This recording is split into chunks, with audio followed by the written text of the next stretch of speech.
Alright, so since this is a Magic Find League, I've played both a Tornado Shot Magic Find build and a Self-Ignite Magic Find build. And today I'm basically just going to go over the differences between the two builds, and hopefully help you decide which one you might want to play. Okay, so let's go over the playstyles then. So with a Self-Ignite build, you'll run into a pack of monsters, you'll let them hit you, and they'll ignite you, and that ignite will spread to them.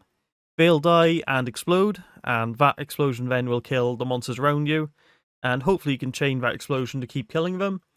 But yeah, the playstyle is basically just sit and let stuff hit you. You don't have to press any buttons really, just your flasks and movement skills. Okay, so for Tornado Shot then, you're going to be running around really fast, you're going to be shooting loads of arrows, and those arrows are going to go clear the entire screen of mobs. And you're also going to die a lot faster since you have no real defenses by comparison.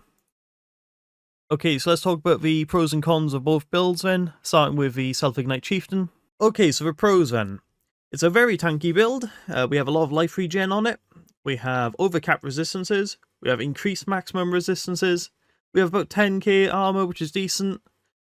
We also utilise Defiance of Destiny, and that's going to give us a large percentage of our missing unreserved life before being hit by an enemy.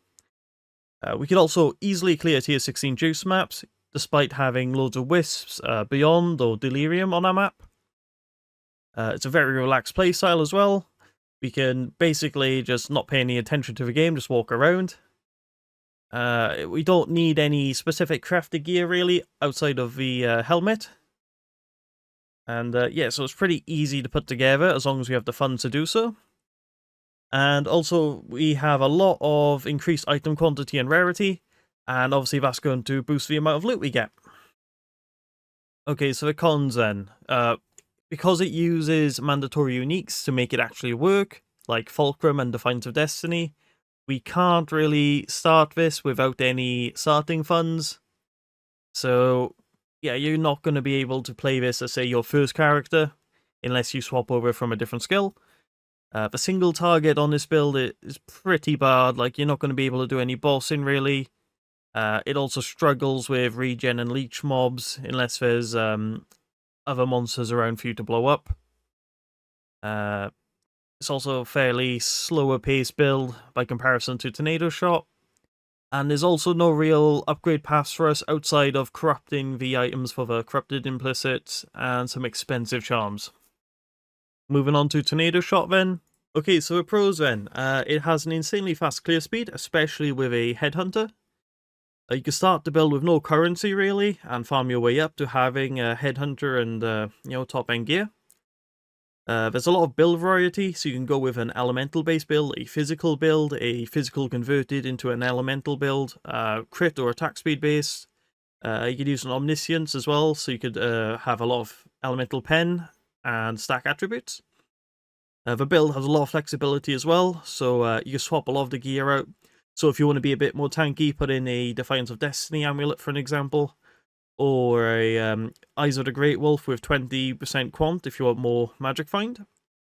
It's perfect for the T7 farming mechanic this league, and it can have a ludicrous amount of increased quantity and rarity compared to pretty much any other build. Okay, so the cons then.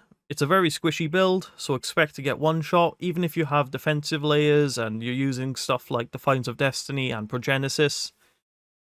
It does struggle with certain monsters as well, temporal shield monsters mainly, since projectiles won't go through the shield, and you have to enter it to deal damage.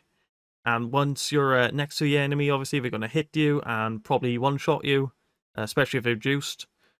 It can also get really expensive, especially if you're going to be buying stuff like Headhunter, Mageblood, +2 projectile bow, and the new projectile charms. And it does, to be honest, really need a Headhunter or Mageblood to feel good. Like I said, you can get away with using a Biscos or a Stygian Vise, even a Darkness Enthroned. But yeah, you really need like a Headhunter or Mageblood for it to feel good.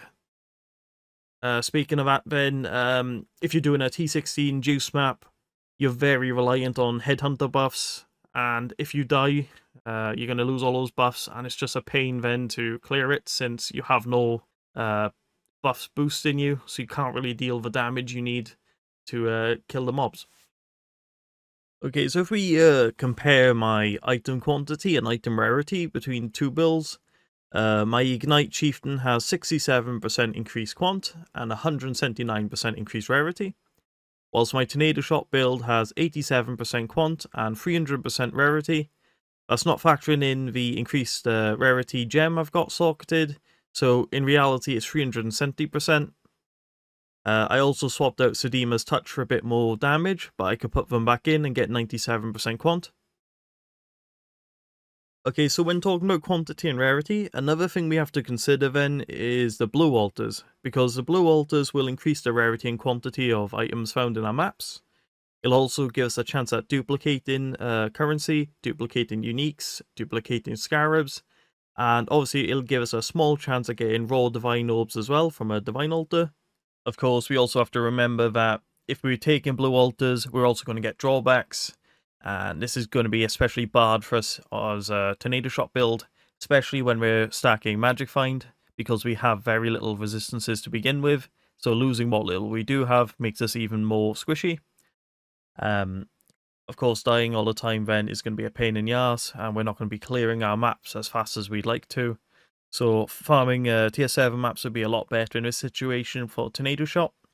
It's also a lot easier to gear your character for it, and it's not nowhere near as expensive. You don't need multiple mirrors to do it. So tier 7 is probably the best way to go for a Tornado Shot build.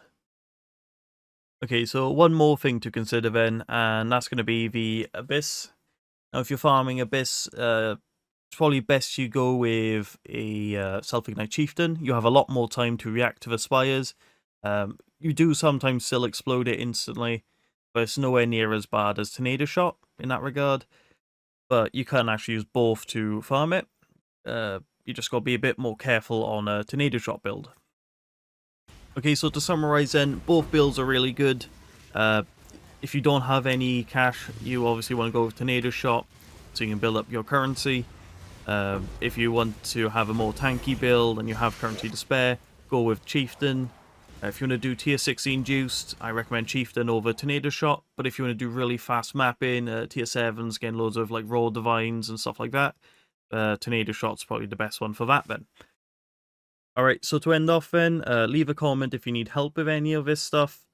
I'll have a few links in the description to take you to different build guides on other people's channels.